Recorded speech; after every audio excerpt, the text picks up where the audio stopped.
I want to welcome you back. We're starting on a new subject, kind of began to touch on it last week, preparing for death. I have seen many Christians do everything they could do to avoid thinking and or preparing for death. To be honest, it should be the goal of every Christian to look forward to death, because without death, we can't go to heaven. We've kind of got to get past this. I can't think about it. Thinking about it, preparing for it, doesn't mean that it's going to happen immediately. It means that you're just getting ready and taking care of things, just like King Hezekiah was told in 2 Kings 21. Set your house in order, for you shall die and not live. There are preparations that need to be made. I discussed this last week, just some suggestions for you, some gifts, some other things that are priceless that you can do for your family. Study your genealogy, write it down, have it prepared. It's interesting to find out where we come from, if we can find out. Not everyone can find out, but there are so many historical records now that are available that were not available many years ago. If there are records even around the world, many times they can be found online. A cautionary statement. Some people do not do their research well enough, and there are mistakes. So be careful. Also, something you're going to find is that about 3 generations ago, it was very common for 4 or 5 or more people living at the same time with the same last name to have the same first name. I ran into that with my family. And it was a real chore to try to figure out which one of those was my true ancestor. I was able to do that through some tax records and some land sales, which became available online. Family recipes. If there are fantastic family recipes, write them down. Otherwise, they may get lost. Write down family stories. Write down your family history. You may think you're going to remember it. You'll forget part of it. You may forget all of it. Organize your photos. Write names, dates, and places on them. Put them on computer. Give them out to the family. It's not like it used to be. You might consider writing an autobiography. Also, think about if there are special family heirlooms, making sure that everyone knows where those heirlooms are to go upon your death. As I mentioned before, it's a good thing if you are getting close to the end of your life to go ahead and give those to the person that you want to, so that there are no fights breaking out whenever the time comes. But let's get into some physical things that we need to do in order to prepare for death. You need to keep these someplace that is accessible to your surviving relatives. That means a safe deposit box is not the place to put it unless they have access to that. You have to give them access to that, and they have to be able to have a key for it. You can put it in a fire-resistant box. You can buy those at Walmart. They don't cost all that much. That gives some added protection. You can put those someplace where they're accessible and yet they're protected to some degree. If you put them in a safe, make sure the combination is available to your relatives. Otherwise, they won't be able to get into it. Some of the things you need to do. Number 1, a will or a trust. Now, you can go online and there are explanations there to help you decide, do I do a will or do I do a trust? It seems that the general guideline is, unless you have $1 million worth of assets or more, trust is really not the way to go. But I'm not going to recommend one way or the other. You need to do your study on that. but you need a will. If you do not have a will, there will be problems. Along with a will, if you have a business or something else, you need to make sure that there are means outlaid to transfer that business to someone or allow it to be sold. You need to have powers of attorney, and there are multiple kinds of powers of attorney. The first one being durable. A durable power of attorney controls certain legal, property, or financial matters when a principal is mentally incapacitated and they are specifically spelled out. So it only goes into effect when those specific conditions are met. All these powers of attorney are appointing someone for you to make your decisions in case you are unable to make those decisions. The springing power of attorney. This identifies conditions for a durable power of attorney when it may become active. It spells out more clearly exactly when that goes into effect. A limited power of attorney. This spells out very specific things that that person can only handle. You may have a general power of attorney. That allows someone to act on behalf and make decisions on all the matters of yours that are allowed by law. You need to remember that these are very powerful instruments. You need to choose someone that you can trust. Sometimes you can't trust everyone, even in the family. So you cannot be giving your powers of attorney to someone that's not to be trusted, or they may clean your bank account out while you're still alive, or steal the money from your heirs. Next, a medical power of attorney. This appoints someone to make decisions about medical treatments for you. Then financial. This is to manage your business and financial affairs. If you have questions or you want very specific things or detailed things like businesses, you probably need to talk to an attorney to make sure everything is legal, spelled out, and can be put into effect at the proper time. You're going to need your bank account info and passwords and computer passwords available. Now, those are going to have to be secure. This is a new thing, though. But in the last 10 years, I've had people that they pass away and the family had no idea how to get into the bank, how to get into any of the applications on their computer. There are a recommendation that you have your Social Security card, that you have birth and marriage certificates and income tax records.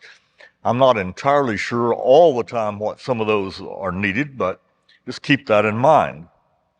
If you have stocks and bonds, you need to have those in this location. Living wills are advance directives.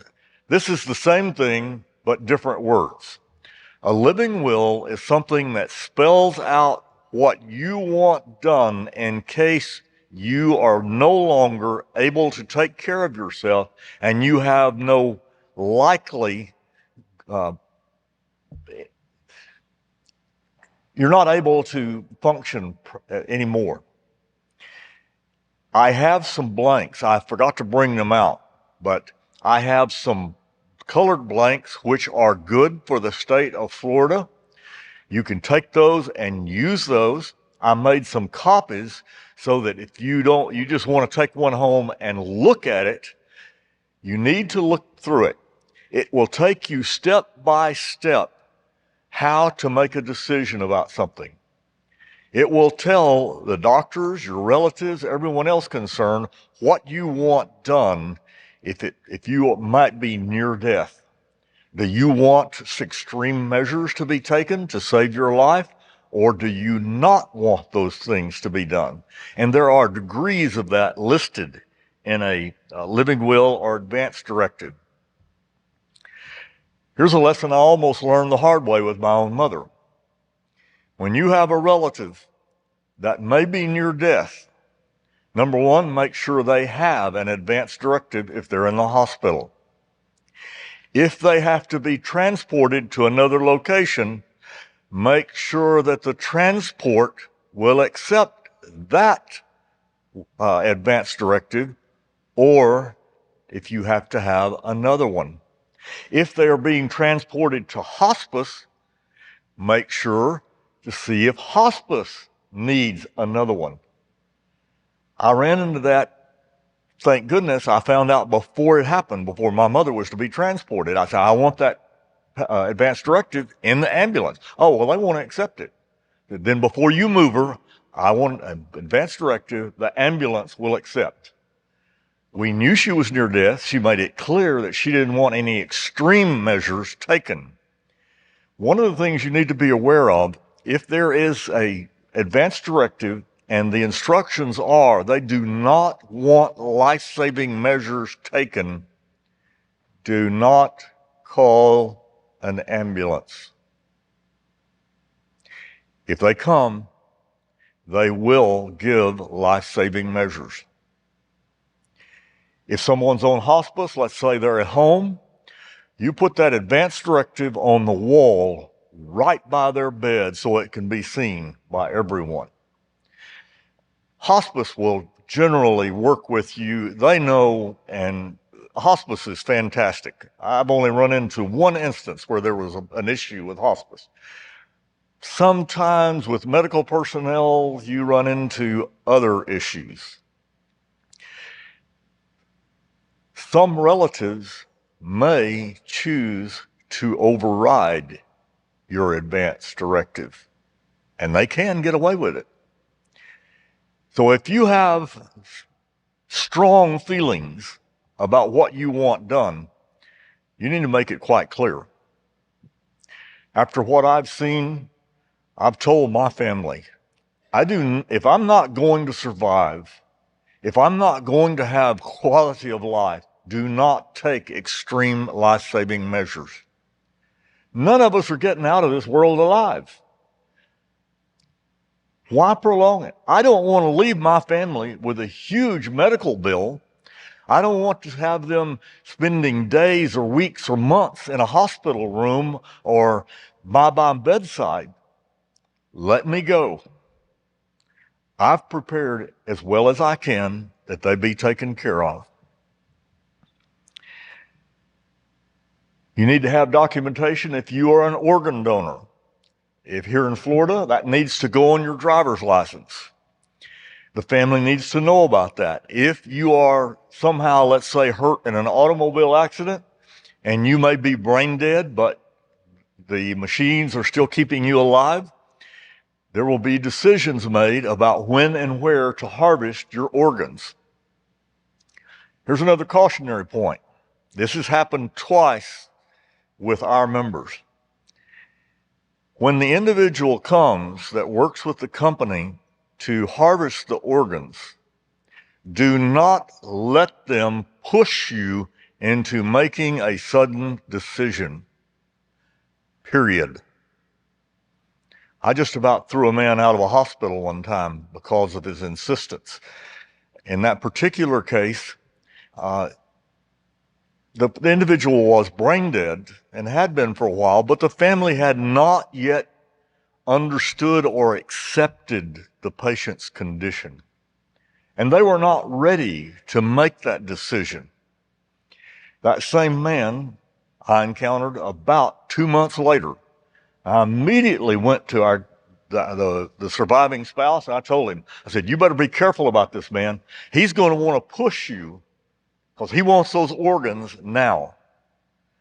Don't let someone push you when you're not ready. Vehicle titles and property deeds need to be in that. And they need to be in both spouses' names so they can be sold or transferred by that spouse without going through legal wranglings. If you retired from the military, you need to make sure that you have a copy of your DD-214. If you've been in the military, you'll know what that is. That's a summary of your military service tells everything from start to finish about when you joined the military, what you were awarded, where you were assigned, etc., etc. If you are a retired military member, you are entitled to a military funeral. That can include a burial detail. It can include a firing squad. You have to request those things. It has gotten to where there are so few assets and there are so many veterans, this is very difficult to get a hold of. So you have to arrange these in advance. If you're being buried in a military cemetery, you are only given about 20 minutes to do an entire burial ceremony. So you need to keep that in mind. Personal thing here. Being a military veteran myself and seeing many funerals, if it's the middle of summer, make sure that your Army or whoever's in charge of the burial detail is taken care of, that they have some shade, that they have some cold water to drink. You might even consider giving them a gift, some small gift, but at least going and personally thanking them. Many times these are active duty personnel who are assigned to go do burial details, or they're retired or volunteer people who are carrying out those things. You're also entitled to a bronze plaque to be put on your gravestone. There are specifics. It can only be a particular size. There is naturally a specification of what can be put on that. You need to research that. I would advise that you get burial insurance. What do I mean by that? You arrange that with a funeral home if you're going to have a burial. You set up and tell them what you would like for a funeral or memorial service and or burial, and you pay over time in installment payments, or you can pay it all, and that will be set up and taken care of. It's all spelled out. That way, when you pass away, all that needs to be done is notify the funeral home, and they will put everything into action. You need to consider putting together a name and phone number list for contacts. When someone passes away, you're going to be overwhelmed with decisions. You're not going to be thinking straight. There will be people that will need to be notified.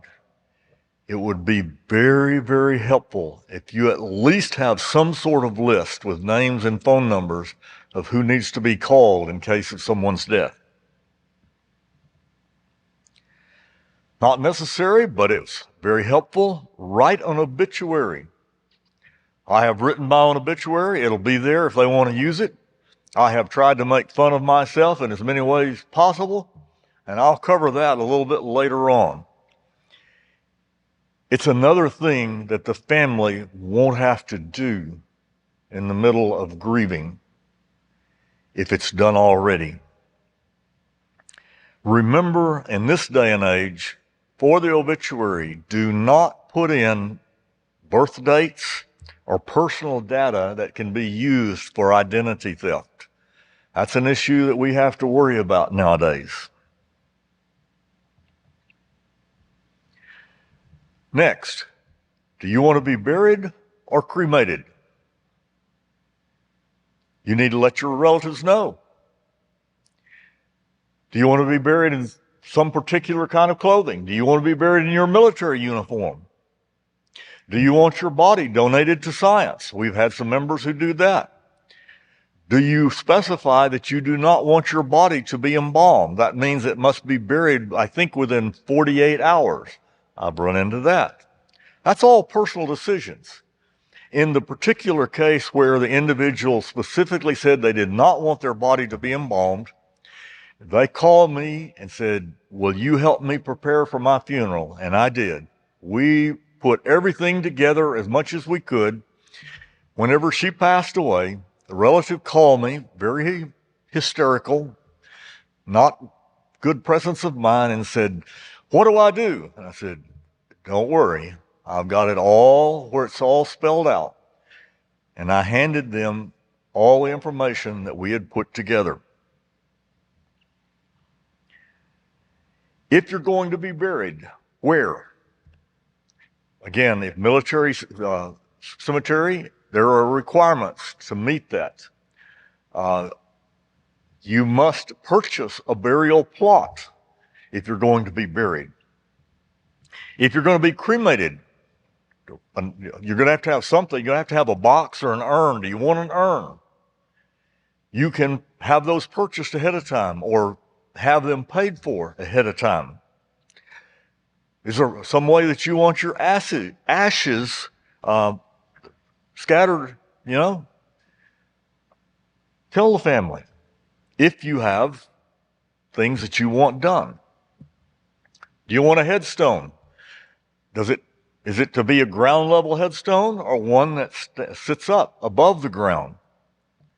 Do you want a casket? That can be paid for in the burial insurance. Body transport insurance. For approximately $1,000 right now, you can purchase body transport insurance. If you die, even in a foreign country, your body will be transported back to the United States and they handle all the paperwork that's necessary. They will issue a card for you to put in your billfold or in your personal possession where it can be found. Tell your relatives that, and when you pass away, they need to call that phone, and that company will put everything into effect, even in notifying the funeral home where you have chosen. Do you want a funeral or do you want a memorial service? I'm going to talk a little bit more about that. First of all, funerals and memorial services are for the living, not for the dead. Be careful of telling your relatives, I don't want one. That's not your choice. That's theirs. Funerals and memorial services provide personal closure, connection with friends and relatives, provides us with reflections on our own lives, and it is a tribute to the life of the one who has died. They are not worship services. Now, you can have religious music, you can have biblical reflection, but to have secular music or other non-religious items is not sacrilegious. They are what we want them to be. I say this because there's kind of a mindset sometimes, oh my goodness, we can't have anything but religious music. Now, you can have religious music if you want it, but don't condemn someone who doesn't have religious music. Now, I'm not advocating having a wake, but think outside the box here. Just last week, I saw a video of a very different woman in England who knew that she was about to die, and so she hired a dancing group, unbeknownst to all of the people attending the funeral, that at the end of the funeral, they stood and danced to Another One Bites the Dust. That's a bit extreme, but I can only imagine how many laughs she had thinking about what was going to happen. When I first started working here, I was petrified of conducting a funeral service because you want it to be perfect. You want it to be memorable. You want it to be great. Rex and I have worked out a system that it's fantastic. First of all, it divides the workload. He does a religious presentation from the Bible and about about eternal life and obeying God. I try to do a personalized service. And I have found that what I do is I ask the family for funny stories from that person's life. Some of you have been to the funerals I've been to. I have had people laughing and crying at the same time. I have had some people say, how in the world did he know that? The the funeral for the Alabama fans, where I brought out the Alabama flag, and that was classic. And of course, Clinton Thomas's funeral that I started out with, oh, he was a quiet man and no one ever knew what he was thinking, and the whole place erupted with laughter. We all knew Clinton, and that was not Clinton. When the death happens, it's going to be difficult to remember these things. That's why I'm suggesting that you write them down ahead of time. You won't be thinking clearly. You're going to be pushed to make decisions. There are preparations that have to be made. Some people choose to ask the attendees to wear special clothing. We had one funeral that occurred near Christmas, and the family asked all of us to wear something red. It was beautiful. The whole assembly in some sort of red. A lot of them with Christmas decorations and so on and so forth. I have a daughter who hates the fact that I wear Hawaiian shirts. I've thought about asking, everyone to wear a Hawaiian print or a floral print to my funeral, but I don't know if she might not survive it. Let me give you a warning about having someone speak at a funeral. If you are asked to speak, be concise. Do not ramble. Have it written out. First of all, you may forget what you want to say, or you may say it wrong. Most of all, though, you need to make sure that it's concise.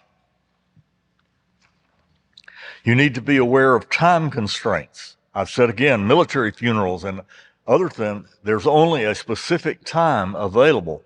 You cannot go past that time. If someone, especially from the close family, wants to get up and make comments, write those comments out legibly and have someone designated to come up and finish reading if they become too emotional to finish it. I've seen many family members break down and they just couldn't finish what they were saying. If someone else knows and will come up and finish it, you can get through it. Also, get approval from relatives before you speak. Funerals can be a place for vanity and show. Unless you're trying to honor the dead or help the family, don't get up. It's almost always disastrous. I don't recommend an open mic at a funeral. This isn't the time for you to be the center of attention. Now, traditions have changed. When I grew up in rural Texas, actually, my grandmother, the body was placed in the home and stayed there. And everybody, during a service, walked through the house, past the open caskets. Someone stayed up with that body all night long. In fact, it was an honor to be asked to sit up with that. I think that custom goes back for a long time. We don't usually do that anymore. Open caskets were almost the only thing done. We've gotten to where we don't have all that many open caskets. We used to have funeral processions. Well, since we've gotten such urban sprawl and traffic, it's near to impossible to have a funeral procession anymore. And this is where we get into do you have a funeral service, a burial service, or do you have a memorial service? It's becoming more common that you have a burial service that's attended only by the family and close friends. That's usually held soon as everyone can get there. Then They have a memorial service at a later time when other people can come in, or perhaps in the evening, so that if you're working, you can come to that. Usually, you have a picture of the individual. You have personal belongings, perhaps, something to remember them by.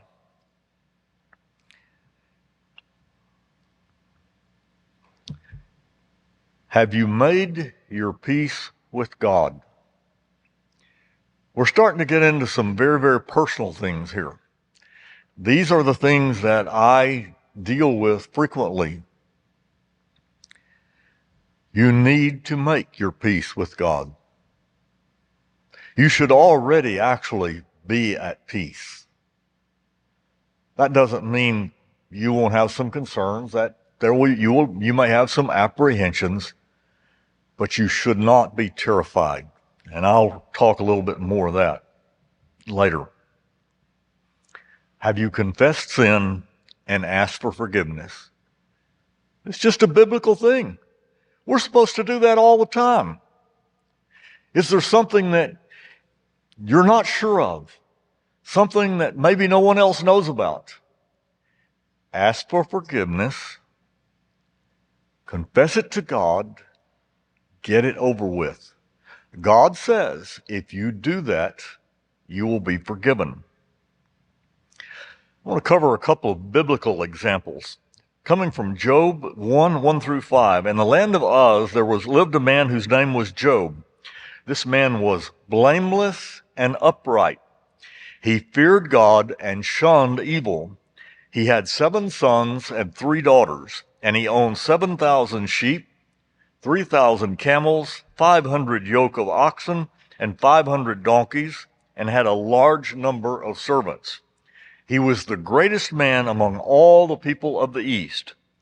His sons used to take turns holding feast in their homes, and they would invite their sisters to join them. When a period of feasting had run its course, Job would send and have them purified. Early in the morning, he would offer a burnt offering for each of them, thinking, perhaps my children have sinned and cursed God in their hearts. This was Job's regular custom. Notice it did not say that his children had sinned. It says, perhaps they had sinned. And then Job offers a burnt offering.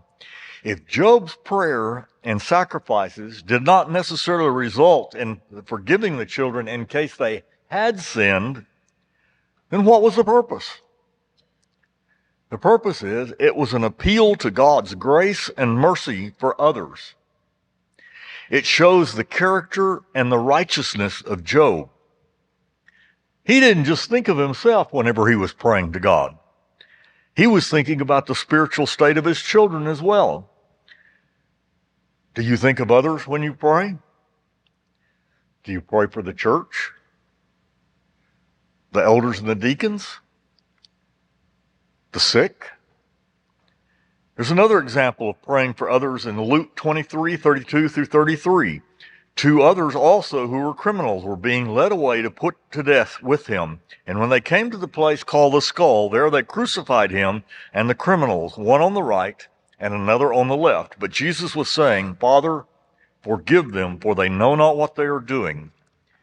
Even facing a certain horrible death, Jesus was thinking about the welfare of others, including those who were responsible for bringing about his death. This is a manifestation of James chapter 5 and 16. Therefore, confess your sins to one another and pray for one another so that you may be healed. The effective prayer of a righteous man can accomplish much. So we should be in prayer if we are close to death. We should be in prayer long before we are near death. We should be in prayer at all times. We should be like Job. It should be something that we just do. And it's not just about what I want, what I need. It's about thinking for others. You see, again, that prayer by Jesus didn't forgive those who were putting him to death. But many of them on the day of Pentecost realized their sin, did confess that sin, and asked, what must we do to be saved? And at that point, when they obeyed God and they were baptized, they were forgiven of that sin. Philippians 2, 1 through 5 says, therefore, if there's any encouragement in Christ, if there's any consolation of love, if there is any fellowship of the Spirit, if any affection and compassion, make my joy complete by being of the same mind, maintaining the same love, united in spirit, intent on one purpose. Do nothing from selfishness or empty conceit, but with humility of mind, regard one another as more important than yourself. Do not merely look out for your personal interests, but also for the interests of others. Next, is there anyone you need to reconcile with or forgive? Within my father's family, there was a lot of division. People that would not speak to each other, brothers and sisters that would not speak to each other or be around each other. It took a while for my father to die. But there are blessings even in this, and this is one of the greatest things that I consider. My uncles and aunts forgave each other and got back together before he died. They were reconciled. In fact, one uncle in particular who was known to and shunned by most of the family because of some of his actions, I was sponsoring Charles Hodge for one of our gospel meetings. Some of you may know him. And when he first met me, we introduced ourselves, and he said, I have someone named Epler in my congregation. And I said, well, that's kind of unique because Epler's really not all that common a name. So he told me the name, but I didn't recognize it. But I went off and began to think about it, and I thought, I gave him another name. He said, have you ever heard him called by this? I said, yeah, I've heard of that. See, what had happened, we called him by a nickname. We never called him by his given name. Charles Hodge called him by his given name. He went on and on about how my uncle was one of the best workers in the church, was known for all that he had done. I couldn't believe they were talking about the same uncle that I had grown to know. But I will guarantee you it's a wonderful feeling. He said his funeral was overflowing with people. I treasure that. That's what can happen. Is there someone that you need to be reconciled with? Do it. Do it now before it's too late. Have you said your goodbyes to relatives and friends? I think I've already related one story, but one woman that I worked with who had cancer, she knew she was near death. In the hospital, she and I were talking. She says to me, I wish I could tell my daughters how much I love them. And something clicked in me at that time. I would never have dreamed of being so direct before this happened. But I looked her in the face and said, you better get your daughters in this week and tell them how much you love them. She died just a few days later, and both her daughters found me at the burial site and said, you are responsible for the most special time that we ever spent with our mother. She told us what you said. I'm very direct anymore about that. Don't put that off. Are you at peace? A Christian should not be terrified. If you're terrified of dying, there's a problem. Now, I'm not talking about apprehension. We all have apprehension about what am I going to have to go through? Am I going to be ill for a long time, or am I going to be in pain? Well, one of the blessings is with today's medical ways, we can have painkillers. We can be eased of much of the pain that people used to have to suffer through. So that's not as big a concern. There's always apprehension about death. I mean, that's the unknown. We're people. We're always concerned about the unknown. You know, am I going to lose my job tomorrow? And, the unknown is something we're always kind of apprehensive about. But don't be terrified. There are promises that have been made. When I'm talking with someone, I talk to them about Luke chapter 16. There's not a whole lot that we know about what happens when someone dies, but there are some things that perhaps we can surmise by Luke chapter 16. It says the first thing that will happen is that an angel will escort the faithful to wherever they're going. Now think about this. If you've ever studied angels, there are a lot of angels out there. And I truly believe they do more than just sing in heaven and, be around the throne. I think they have real jobs. I think there's a verse that talks about the spiritual warfare and that angels are looking out for us. I don't know all the specifics of that. I don't know that there's one right by us at all times. But I do believe that when one is needed, God will send one. And Luke chapter 16 says, they will come for you if you are obedient to God. It makes sense. God wants to protect you, take care of you as you enter the spiritual world.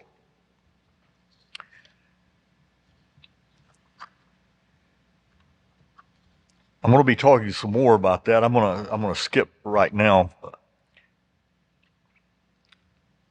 Don't make your spouse promise not to marry someone else after you die. I've seen this happen several times. It's a very selfish and self-centered thing to do. You're going to be gone. Your spouse is going to be here trying to cope with life. Don't lay an unnecessary guilt trip on them. Are you afraid that they're going to find someone who is a better spouse than you? How about being the best spouse possible so that they can never find someone to replace you? Then you don't have anything to worry about.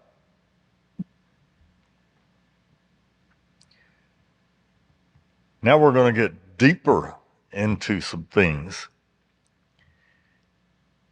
We're going to get into emotions here.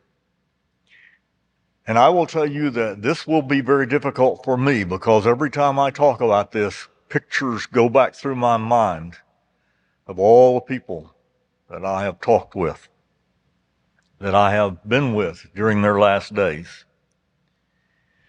I have this on my portion of the Refuge Counseling Center on our website. This article has been the most hit item on our website as long as it's been in existence, I believe. I have received calls all the way from Russia asking about this. I've been asked several times if it can be reprinted, and I've given that. First of all, do not avoid talking to someone who may be dying.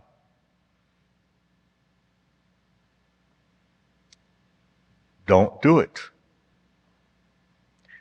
This hit home. Many of you know that I was going to Africa and the Middle East. One of the individuals that I went on those trips with came back from Desert Shield, Desert Storm with cancer. I went to visit him, and we would just talk, whatever he wanted to talk about. But he told me, he said, I am so glad that you come to see me. Most of my friends won't come. It reminds them of their mortality. He wanted to see people. He wanted to talk to them, but they wouldn't come because they were scared to death. So establish a personal relationship with them. Talk to them. Be there for them. Number 2, eliminate distractions. A lot of the time, television may be playing in the background, a radio. Try to cut that off, turn it down, do something so that you're not interrupted. There was a point at one time with this same individual that I was talking about. His neighbors would play basketball, and he was so sensitive to noise that the basketball hitting on the concrete would about drive him crazy. And we had to ask the neighbors to please refrain from playing basketball with the open windows. Number 3, let them control the length of your visit. This is whether they're dying or whether they're in a hospital room. Ask them, do you need to go to sleep? Do you need me to leave? Don't be afraid to ask that. Don't impose yourself on them if they're struggling. But if they want you to stay, stay. Just ask. Number 4, don't insist that they accept their impending death or get them to deny it if they've already accepted it. I have to make determinations many times if someone is ready to hear what they need to hear. Well, some people aren't ready to handle it. Other times, one of our individuals who was in the hospital for the first of a chemotherapy round, which that was one of many. I was a veteran by then. And as soon as all of his relatives left the room, I looked at him and I said, you need to get your personal affairs in order now. And his response was, no, we're going to beat this. And I said, listen, we're not saying you're not going to beat it. We're saying get ready. And here's why. If you don't recover, you may not feel like it, or you may not have the time to prepare. Here's what I tell them. Prepare for the worst, but expect the best. Just because it may look like you're going to die, it does not mean that you're going to die. In fact, King Hezekiah prayed fervently, and he was granted several more years. It's all about just dealing with what needs to be dealt with. Number 5, allow them to express their true feelings. Most of the time, they're going to be pretty open. They know what's coming, and they're not going to dance around about it. It's probably going to be you that's going to have a problem with it. Since we're in some of these subjects, I'm going to stop right there because there are some more things to do. Again, I forgot to bring out, but I have them here in the back, the forms for a living will or advance directive that is good in the state of Florida. I'm going to go get those, and I'll have them here at the back. If you want those, take them. If you can't, if I run out of them, I will try to have more during next week's class.